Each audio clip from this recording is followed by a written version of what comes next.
वसुदेवसुतं देवं कंसचाणूरमर्दनं देवकी परमानन्दं कृष्णं वन्दे जगद्गुरुम्। अतसी पुष्पसङ्काशं हारनूपुरशोभितं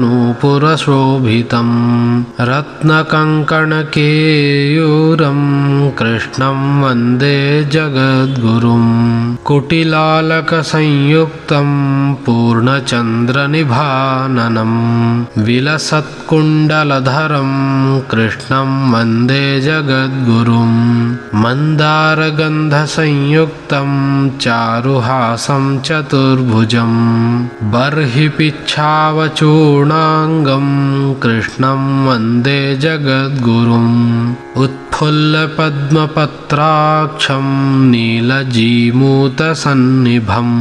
यादवानां शिरोरत्नं कृष्णं वन्दे जगद्गुरुम्।